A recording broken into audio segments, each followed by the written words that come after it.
Assalamualaikum warahmatullahi wabarakatuh. Halo semuanya. Perkenalkan, nama saya Susi Eswais, mahasiswa semester 2 Fakultas Hukum, Program Studi Ilmu Hukum dengan NPM 0101251129.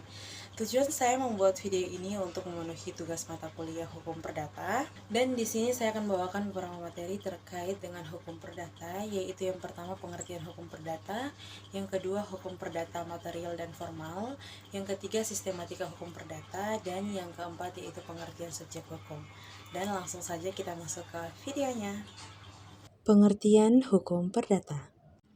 Nah, teman-teman sekalian, di sini ada dua tokoh yang mendefinisikan apa itu hukum perdata.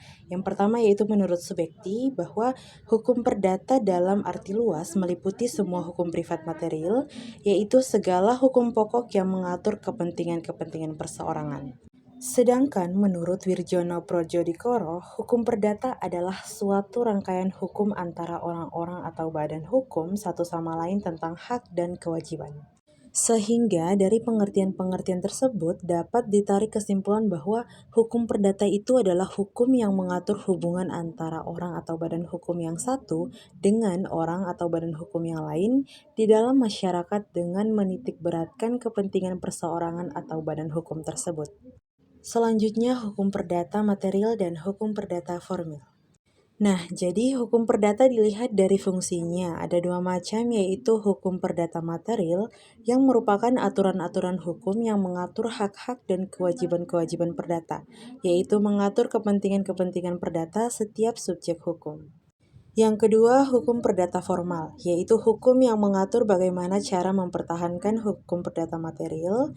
Hukum perdata formal biasa juga disebut hukum acara perdata. Selanjutnya kita akan membahas tentang sistematika hukum perdata. Sistematika hukum perdata itu ada dua. Yang pertama, menurut ilmu hukum atau pengetahuan yang terdiri dari 1. Hukum tentang orang atau perorangan, 2. Hukum tentang keluarga, 3. Hukum tentang benda, dan yang keempat, hukum waris. Dan yang kedua, menurut undang-undang atau hukum perdata dibagi atas buku 1 tentang orang, buku 2 tentang benda, buku 3 tentang perikatan, buku 4 tentang pembuktian atau daluarsa. Selanjutnya, setelah kita membahas tentang hukum perdata secara umum, kita akan membahas sistematika hukum perdata tentang buku 1, yaitu mengenai hukum perorangan. Hukum perorangan di sini identik dengan person, manusia, dan subjek hukum. Lalu, apa itu subjek hukum? Pengertian subjek hukum menurut para ahli. Subekti mengatakan subjek hukum adalah pembawa hak dan subjek di dalam hukum, yaitu orang. Sedangkan menurut Mertokusumo mengatakan bahwa subjek hukum adalah segala sesuatu yang dapat memperoleh hak dan kewajiban dari hukum. Sedangkan Syahran mengatakan subjek hukum adalah pendukung hak dan kewajiban. Dari pendapat para ahli tersebut, dapat disimpulkan bahwa subjek hukum adalah segala sesuatu yang dapat menjadi pendukung hak dan kewajiban. Segala sesuatu di sini merujuk pada manusia dan badan hukum. Contoh badan hukum bisa sebagai subjek hukum, yaitu contohnya pada bank dan nasabah, di mana bank berperan sebagai badan hukum dan nasabah sebagai subjek. Keduanya disebut sebagai subjek hukum karena keduanya mempunyai hak dan kewajiban pada masing-masing pihak. Setelah kita membahas tentang pengertian subjek hukum, selanjutnya kita membahas tentang manusia sebagai subjek hukum.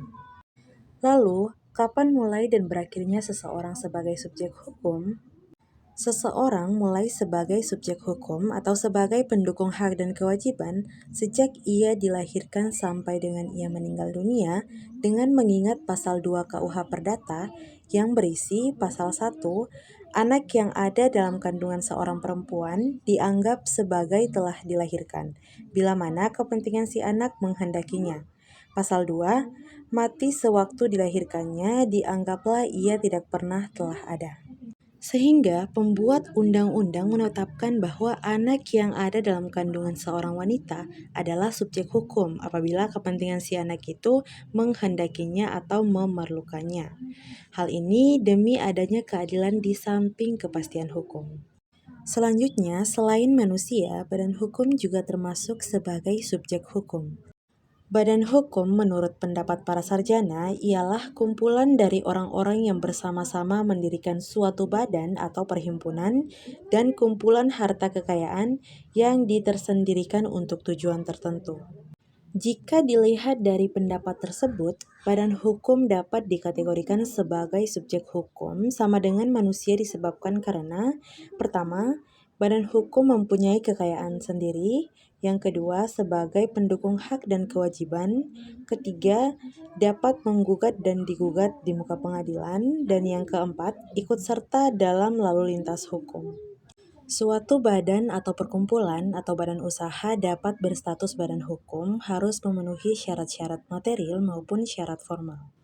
Syarat materialnya yaitu yang pertama harus adanya kekayaan yang terpisah, yang kedua mempunyai tujuan tertentu, yang ketiga mempunyai kepentingan tersendiri, dan yang keempat adanya organisasi yang teratur. Sedangkan syarat formalnya harus memenuhi syarat yang ada hubungannya dengan permohonan untuk mendapatkan status sebagai badan hukum yang diatur dalam KUHD atau Kitab Undang-Undang Hukum Dagang.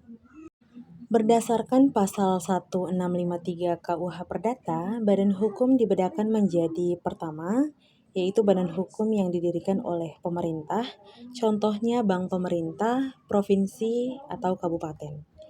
Yang kedua, badan hukum yang diakui oleh pemerintah, contohnya gereja, perseroan, perusahaan, dan sebagainya. Dan yang ketiga, badan hukum yang didirikan untuk maksud tertentu, contohnya firma hukum, yayasan, dan sebagainya. Baik, itulah dia materi yang dapat saya sampaikan. Kurang dan lebih saya mohon maaf. Terima kasih untuk perhatiannya. Wassalamualaikum warahmatullahi wabarakatuh.